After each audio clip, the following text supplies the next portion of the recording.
Hello and welcome back. In this video I'm taking another look at the Leibniz Binary Subsystem from Xaoc Devices. This is a set of Eurorack modules that let you convert analog audio and CV into 8-bit digital signals and then process them in all sorts of unique and interesting ways. Using various combinations of Leibniz modules you can do everything from waveshaping and bitcrushing to sequencing and drum pattern generation. Xaoc Devices recently sent over the latest modules in the system for me to check out. This is Drezno II, a new and improved version of their original analog to digital and digital to analog converter module, which acts as the main front end for the system. And this is Rostock, which is completely new. It's a binary data pipeline, or digital shift register, which lets you delay, loop, scramble, and reclock the 8-bit data stream. Now, the musical applications of that stuff might not be immediately obvious from the description, so in this video I'm going to focus on Rostock and show you a few of the ways you can use this digital shift register in conjunction with Drezno II and some of the other Leibniz modules to bring a whole new dimension to your modular patching. Here's a quick taste of what's coming up.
So I know a lot of people find the Leibniz subsystem a bit impenetrable, and it can involve a bit of a shift in the way you normally think about signals and voltages, but I really do think it's one of the most powerful and interesting areas in modular synthesis at the moment, so I really want to use this video to demystify it a bit, and hopefully provide a bit of inspiration, whether you've gone down the digital rabbit hole already, or you're just Leibniz curious.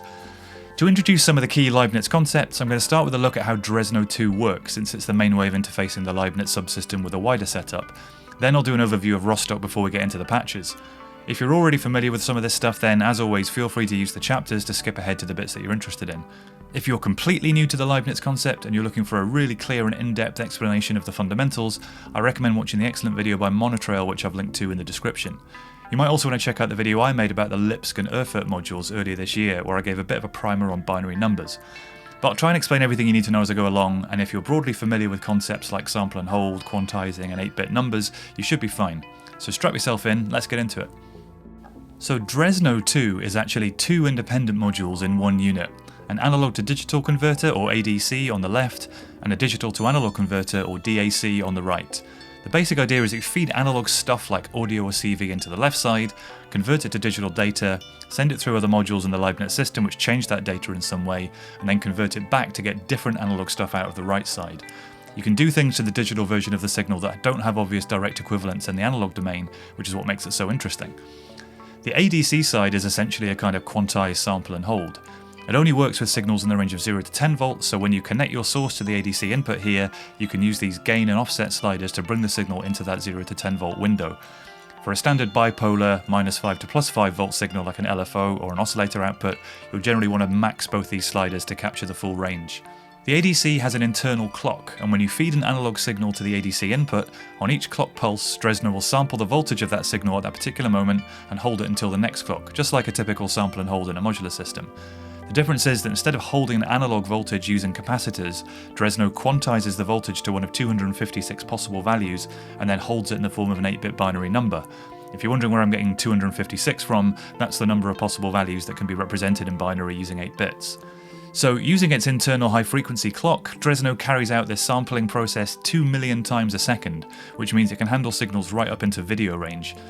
You can replace this clock with your own via the ADC clock input here, and this clock can be as fast or slow or irregular as you like.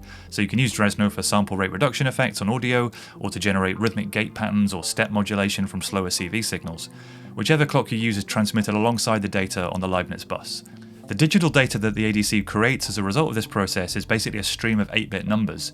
You can think of that data travelling through the Leibniz bus as 8 parallel streams of gates, one for each bit.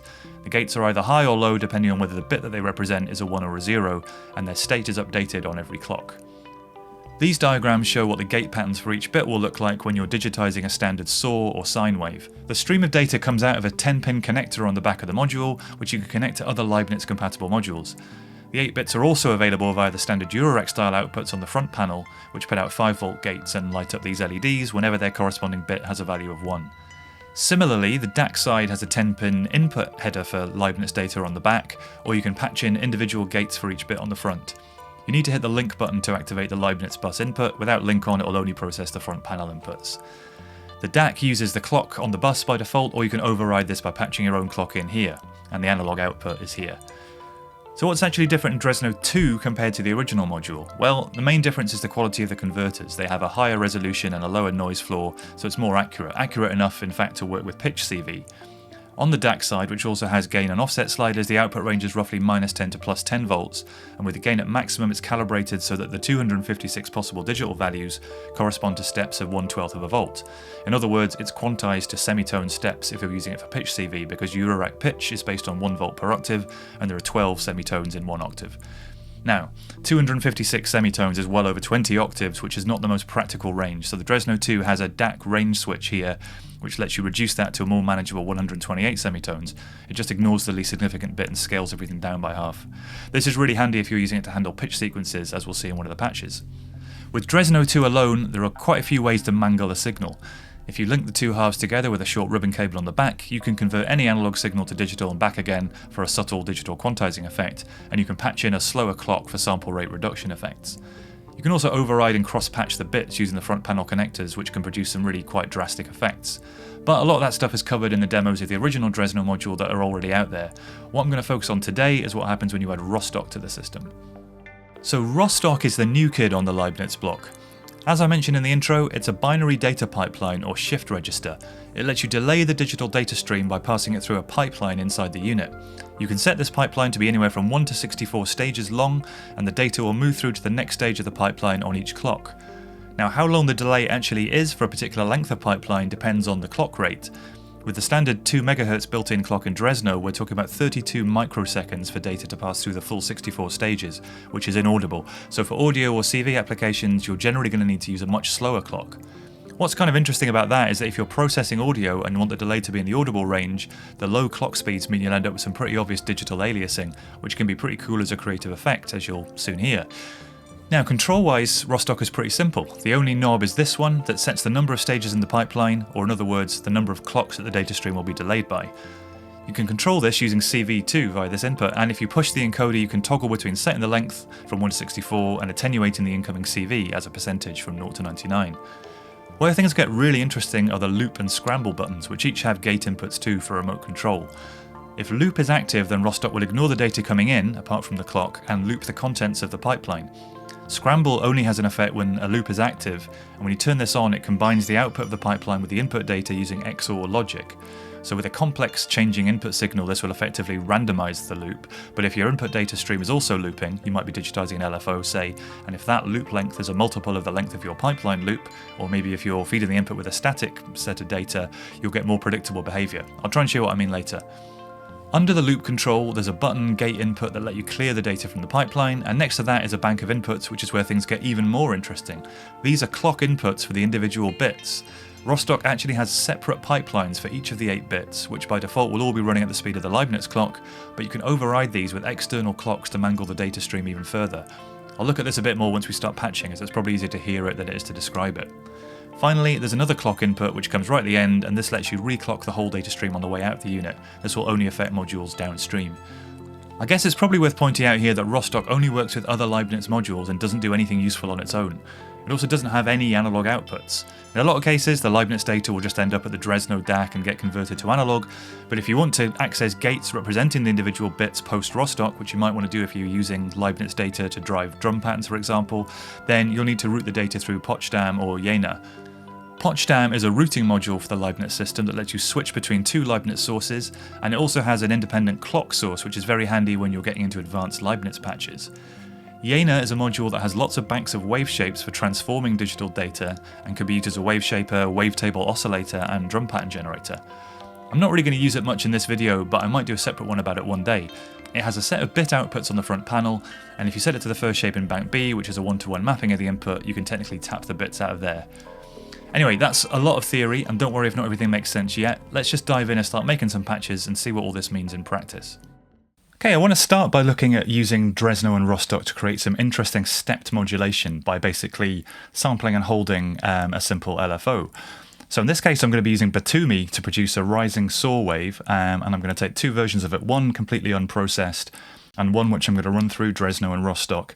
And I'm going to take those two versions into two sides of Sophia, the oscillator up here. I'm going to modulate the ratio on the two ripple elements just so you can hear what the modulation's doing. So basically the unprocessed saw wave going into one side of Sophia sounds like this. And that's the first of these two traces on this little low-res scope down here. Then I've got a copy of this going into the ADC input of Drezno, and I'm using the first channel of Batumi as a clock. The saw's coming from channel 2 on a divide by 16.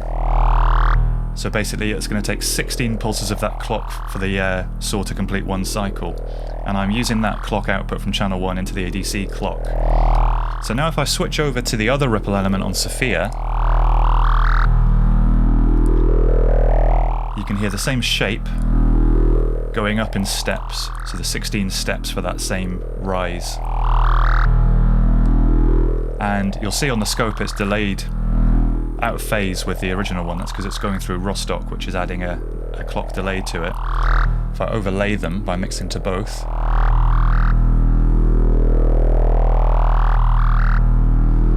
you can hear that effect. I'm just going to mix it slightly in favour of the stepped one. Now, if I adjust the length of the pipeline in Rostock, this is going to increasingly delay it in relation to the original. Let's bring it up to 7. There's one extra step in the chain all the time, so 7 plus 1 is 8. So now it's perfectly 180 degrees out of phase, as you'll see on the scope. And if I bring it up to 15, that's it, back in phase again, and basically every 16 steps from then on it will get back in phase. So let's bring it down to, say, 4. And I'm just going to mix to just the stepped version. And now we can play with the loop and scramble functions on Rostock. So if I hit loop, it's going to take the 4 steps from when I hit the button.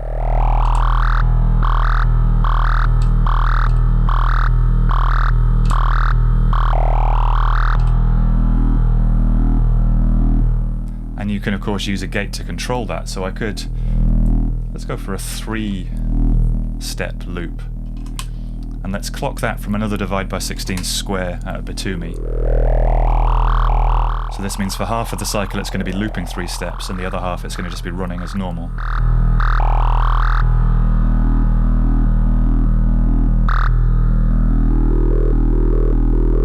Which gives us a nice interesting variation on that shape.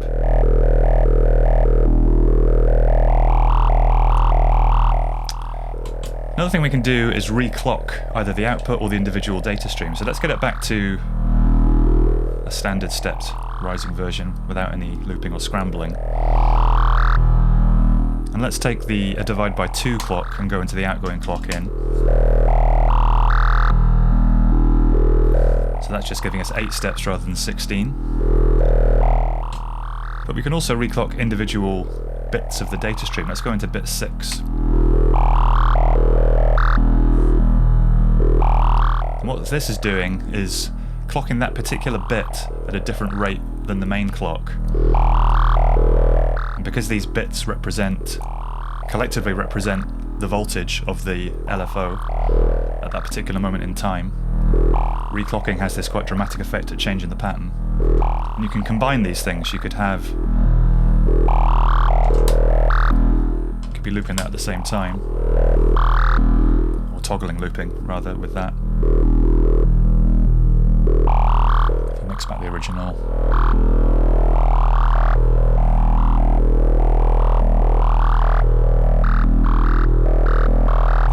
And the only thing I haven't spoken about is the scramble on the loop. So let's get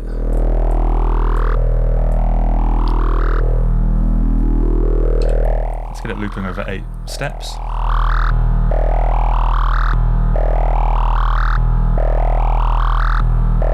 And let's hit scramble.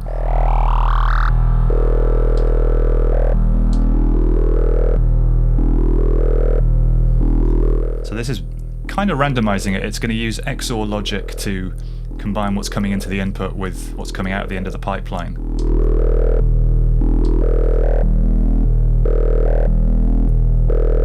And this can give you variations.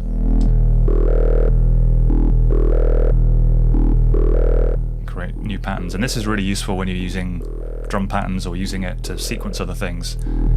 But for this kind of step modulation, it just gives us these nice, interesting kind of step shapes. And you can combine this reclocking.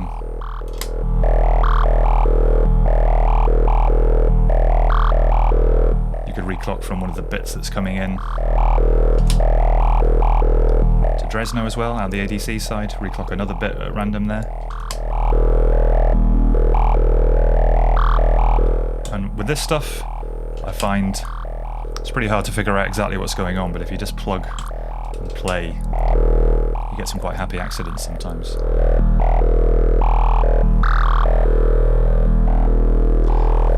So that simple rising saw wave, we've now totally transformed into a much more complex loop.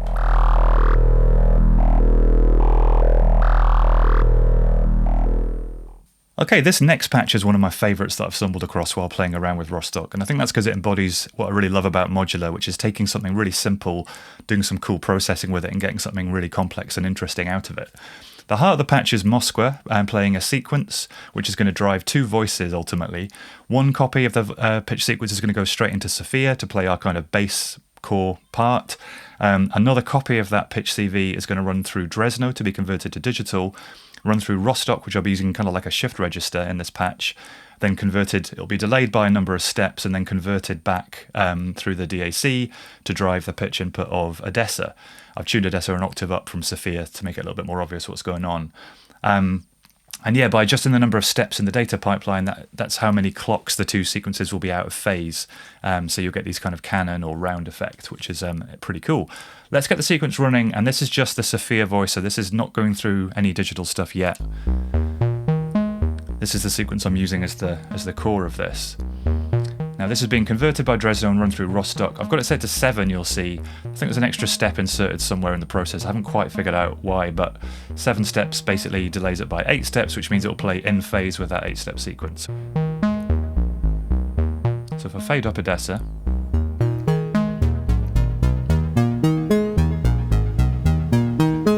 you can hear it's the same sequence an octave up. And if I now adjust this pipeline length, here they're sort of playing off against each other out of phase.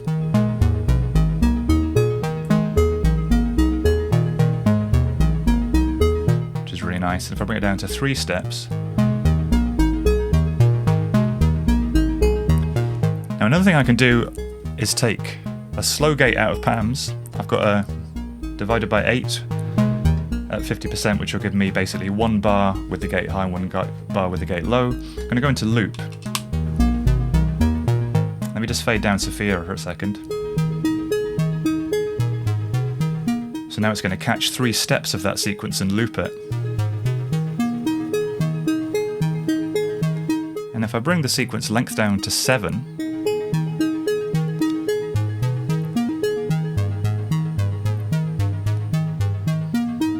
you do occasionally get these little pitch glitches with the ADC and DAC, which I actually quite like. It's not 100% locked in. Sophia back up. So now with the 7-step sequence, this looping behavior, and this little 3-step delay, we've got this beautifully complex little interlocking pattern. I'm actually going to take the gates that are firing Odessa's envelope through Olivia Art's uncertainty as well, to skip some of them randomly, just so we're going to get a few less notes from Odessa too.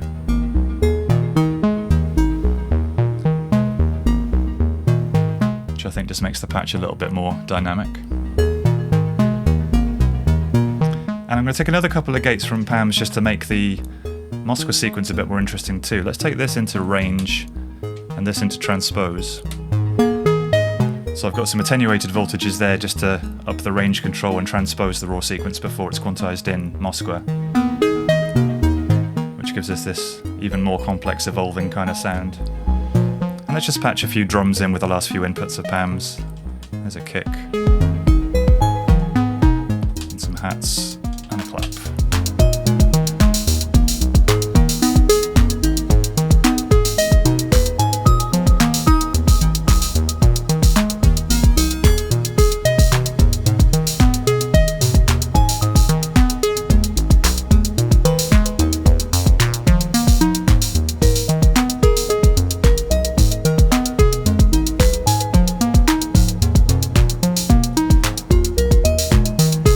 Just from this one simple 7-step sequence, we've now got this beautifully complex 2-voice kind of pattern going on.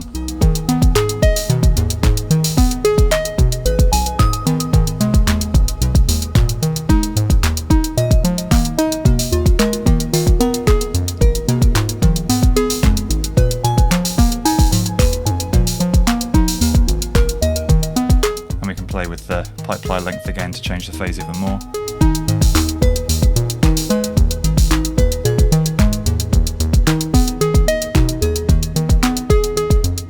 Okay, so far I've just been looking at using Drezno and Rostock on CV signals, but in this patch I want to start looking at audio. In particular, I want to use Rostock as a short delay on a digitized version of an audio signal from Odessa to create some kind of chorus and flanger style effects. The way I've got it set up is I've got Odessa creating a kind of static saw wave. Sounds like that.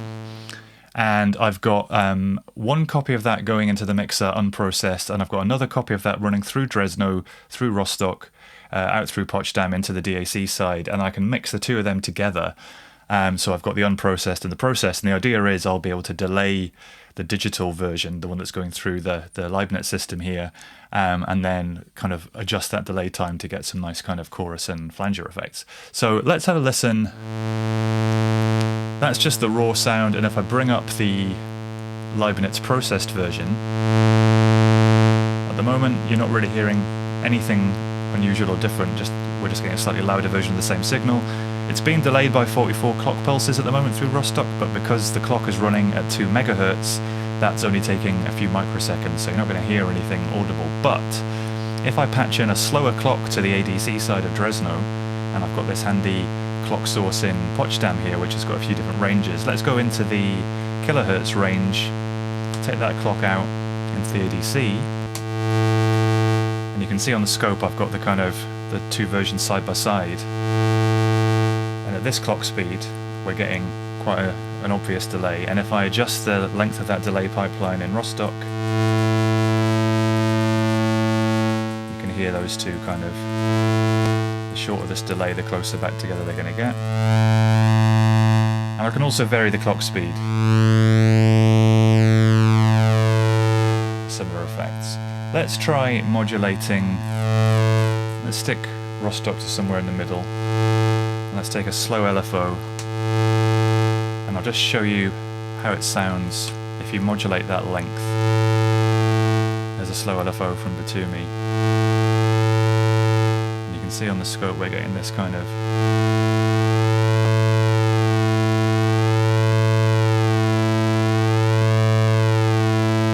let's run a little sequence rather than that static note.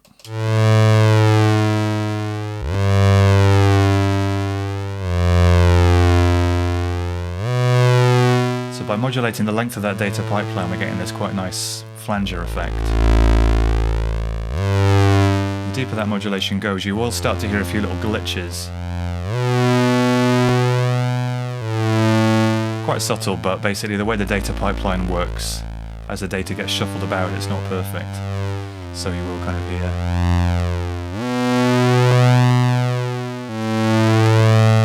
So let's try modulating the clock speed instead.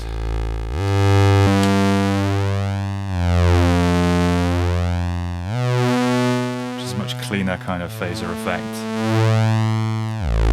If I whack it up to the megahertz range,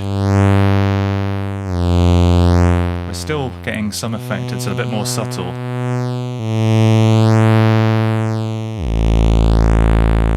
It's almost like a kind of comb filtering we're getting now at these very, very short delay times, which are almost too short to see on this low-res scope. And likewise, if you go into the hertz range, which is the slowest speed, we get very digital sounding, bitrate reduced. Which can be quite a nice effect.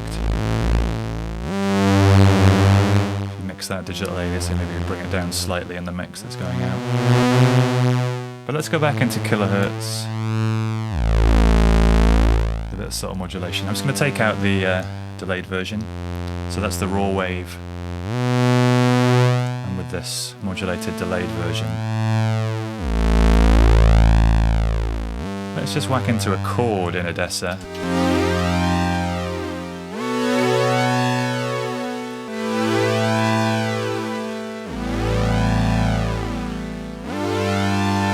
And the way I've patched this up as well, I can actually feed back the digitized version into the input to get a bit of feedback going on. Which really exaggerates that flanging.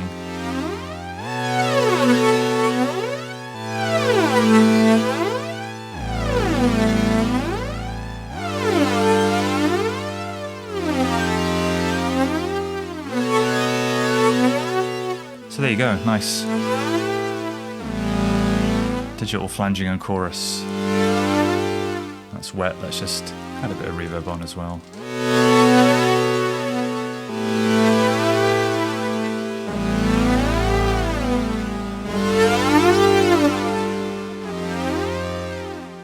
Okay, in this patch I'm going to create some drum patterns using Drezno and Rostock. I'm going to use the bit outputs to drive some drum modules in this little case. And the technique is actually similar to the first patch in that I'm going to use an LFO from Batumi and basically sample and hold it to create some binary values. But the difference is I'm not going to synchronize the LFO and the clock. I'm going to have Batumi free running, and I'm going to use a separate clock from Pam's new workout over here to give me 16th notes. That means although we'll get some repeating bit patterns, they won't repeat in obvious 1 bar or 2 or 3 or 4 bar phrases. They'll repeat at whatever the rate of the LFO is.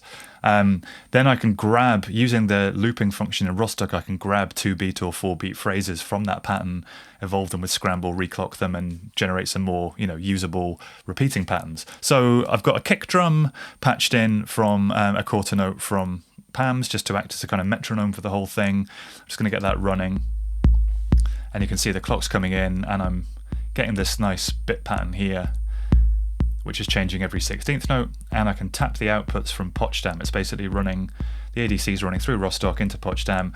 I'm not even taking it out of Potsdam or putting it into the DAC because I don't need to convert this to analog. All I need is the bits.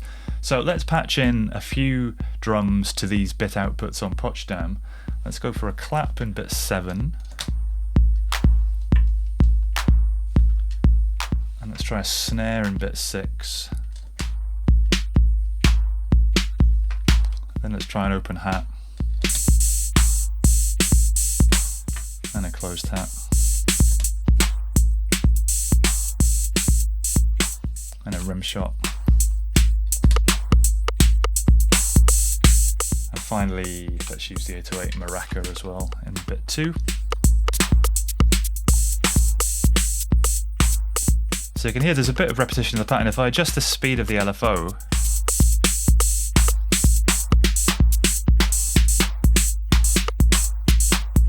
get some more complex, faster or slower kind of rhythms on certain notes. Generally the slower LFO will produce slightly simpler patterns. And Rostock is currently running an 8-step pipeline.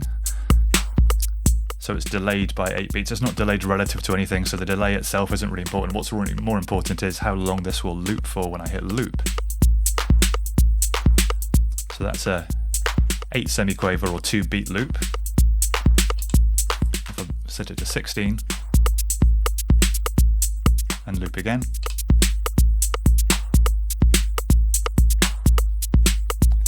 We've got a 1 bar loop. And we can hit scramble to kind of randomize it.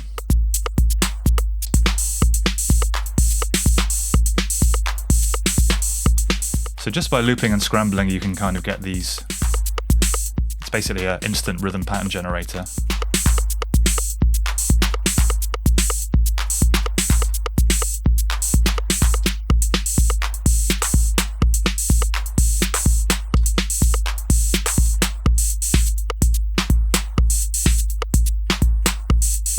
Which is quite fun. We can unloop it, of course, just to get back to the input.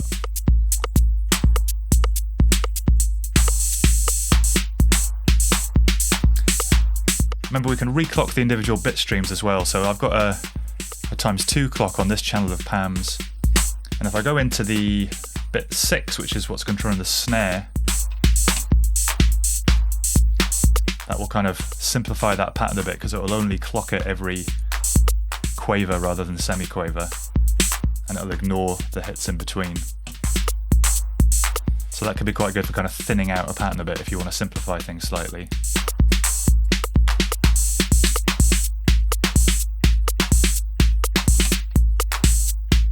Like that.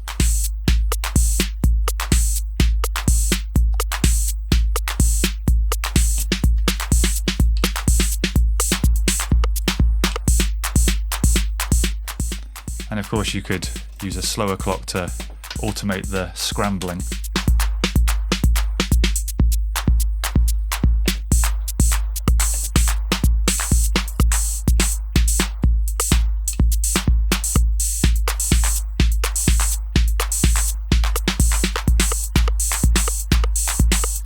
Get something that constantly evolves.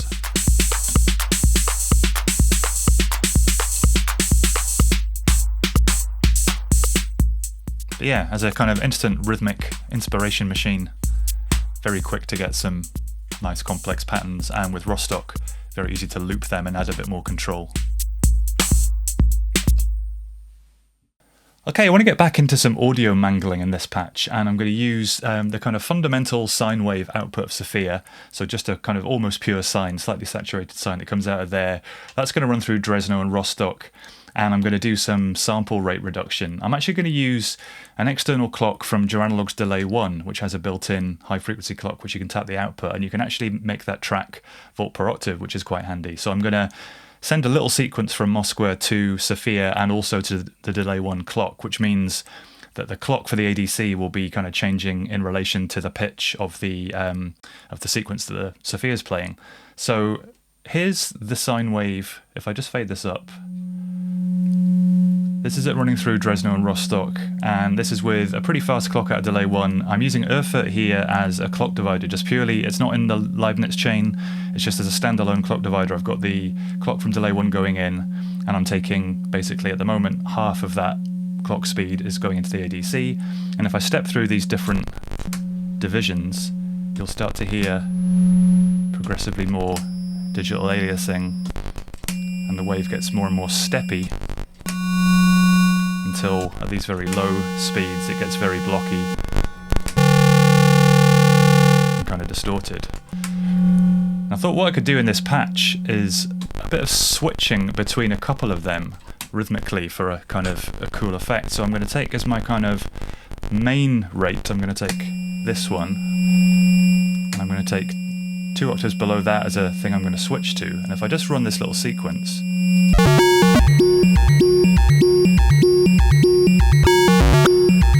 I'm sending an occasional gate out of PAMs to switch using this little Plum Audio switch to send a slower clock into the ADC, which means I get this kind of like lo-fi effect every couple of bars. I'm just going to take an envelope to that LPG.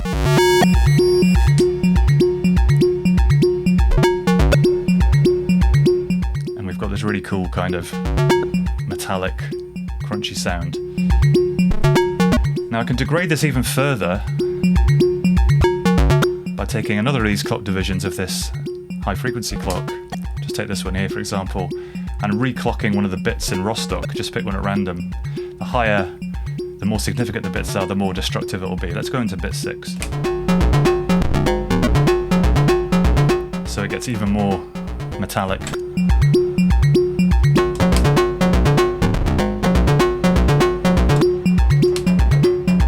It's much more subtle at these lower bits. Just firing a kick drum. One other thing I've got is a little gate pattern out of Pam's. I'm going to hit loop on Rostock, which will basically freeze, almost like freeze the buffer. And give me a new kind of tone. I've set the pipeline length to 32. Let's hit that gate pattern in. It almost gives us a kind of secondary melody by picking out some of these notes and looping the buffer. If we reclock.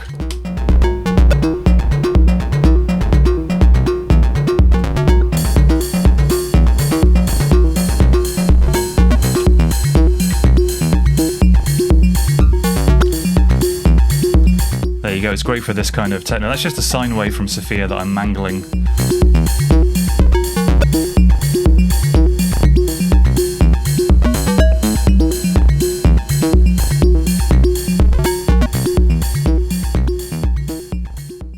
Okay, for this last patch, I've moved things around a little bit and I've reordered the Leibniz bus slightly because I want to use Erfurt in conjunction with Rostock to act as a kind of generative sequencer or generative pattern creator to drive a voice.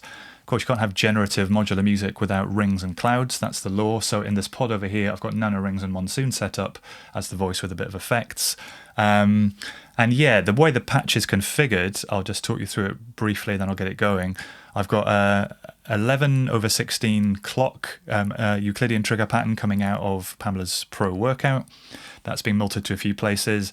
I'm using Potsdam's outgoing clock input, and I've turned link off so I can basically feed that clock into the Leibniz bus on output 2 of Potsdam. That's being routed underneath into Lipsk and then through Erfurt into Rostock. It's going through Jena bypass and then into the DAC side of Drezno to give me the pitch output. I'm running that through the scale duet quantizer and ornament crime and then into the volt per octave of rings. The same clock is driving the strum of rings, and I've also got a copy of the clock going into R&D step to give me some random voltages for each note, which will create a little bit of modulation to keep that patch nice and dynamic and lively. So yeah, let's just get it running. I've programmed in an interval on Lipsk of it's 25, I think. It's 1, 8, and 16. Yeah, 20. So Erfurt will count up in 25s on every clock. When it gets up to 255, it will wrap back around and carry the remainder over, which will give us a nice kind of rising, constantly changing arpeggio sort of pattern going up. Let's just get it started. It'll take a measure for the Rostock pipeline to fill up because I've set that to 11 steps.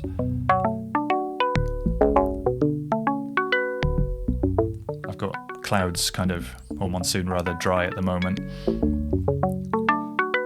So we've got this nice kind of evolving arpeggio. But we can just grab a loop in Rostock to get like a one measure section of it. So if I hit loop there, so we've now got this kind of nice repeating arpeggio. Let's introduce a bit of reverb and a few grains.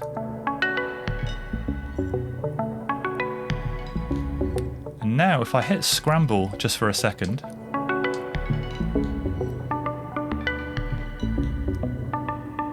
I can evolve that loop.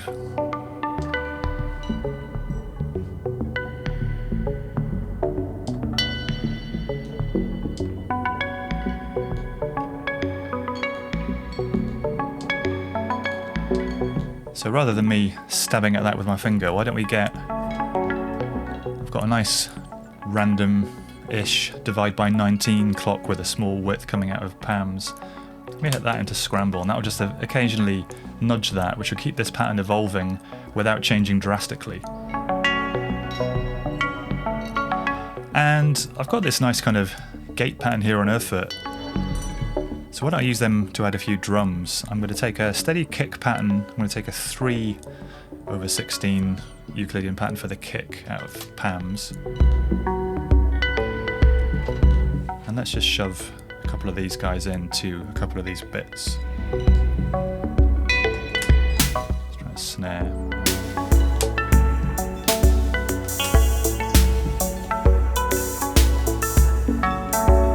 So now I've got some nice drums generated from earth, which do repeat but in a much more subtle way.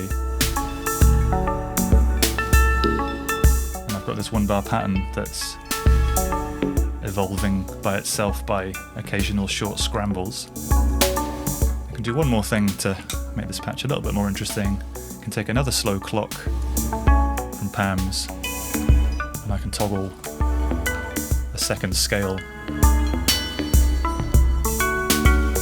So we get 2 bars like this, 2 bars in this major chord.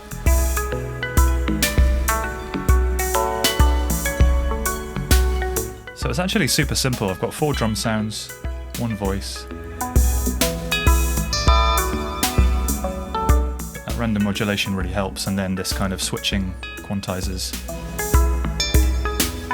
and this occasional scrambling just makes this really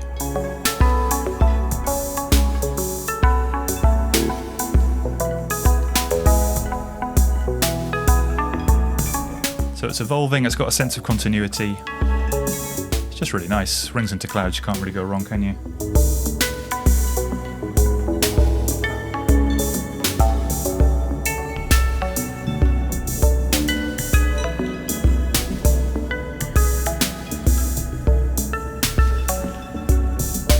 So I'm going to leave it there, I think. This has been quite a long video, so if you've made it all the way through to here, then well done, and thanks.